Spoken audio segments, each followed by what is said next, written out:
I love primary sources. A lot of times they can be hard to read, particularly the old histories and the old orders that you're getting from, the paperwork that they kept at the time. You know, paper doesn't really survive all that well over 80 plus years. Always sorry for that. Needed to get settled, apparently. Anyways, I'm reading the field order batter, the Operation Plan Torch. Their orders. It's a selection of the orders and the diary. It's kind of everything all mashed into one document here. So a little bit hard to describe, but it's coming from the combat team headquarters in the 1st Division headquarters. So, but I found this interesting. We always see on the war movies, they use different call signs and call and responses for security purposes. And they're usually something from, the modern, not modern, I meant modern as in like the 1940s, 1930s cartoons and things like that. And a popular one is Hey Ho Silver, with the response being away. And they actually used it.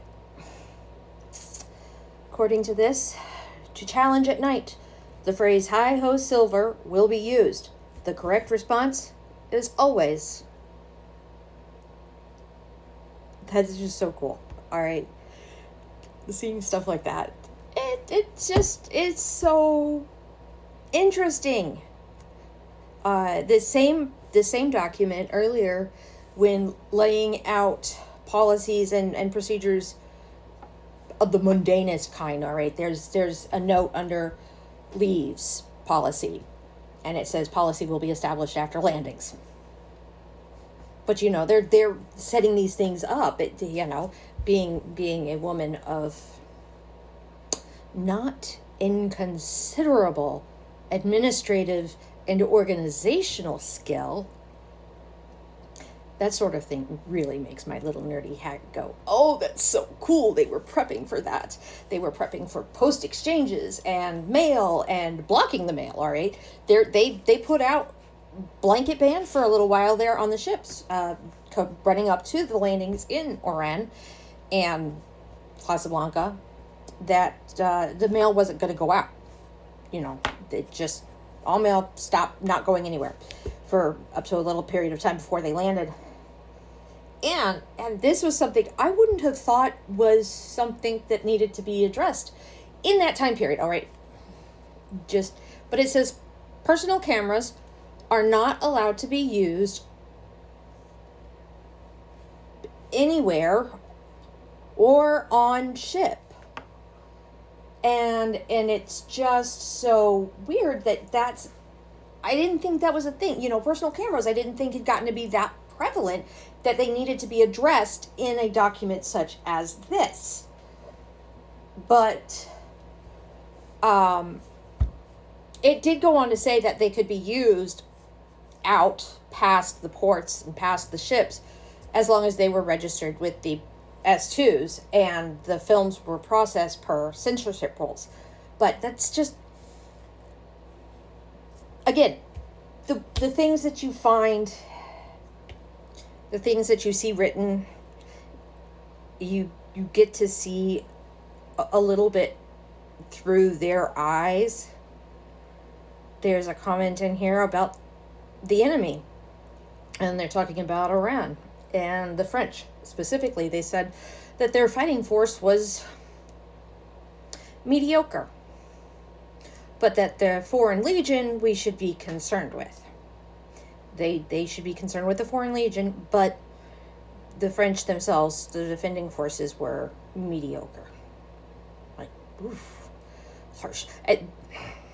To be honest, they were borne out. Our landings in Oran were not hotly contested. It was not We got on shore relatively quickly. We took the city of Oran and the ports of Oran really quickly.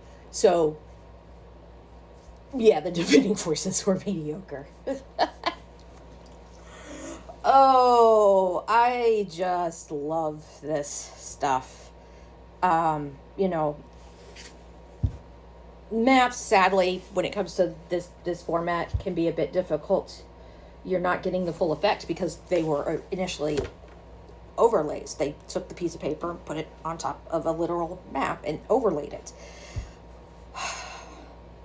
I love maps too. I miss my favorite thing back when I was in the Army, and don't laugh at me, or do, I really don't care. Honestly, my favorite thing was land nav. I was so good at land nav. You can't really get me lost. It's hard. I've been lost before. Do not get me wrong. I've been lost, but it is hard to get me lost. I am relatively aware of my surroundings and what way is north generally at all times. But yeah, I love maps too. So anyway, now that I have rambled on, if you made it this far, I love you. Thank you. Have a great day.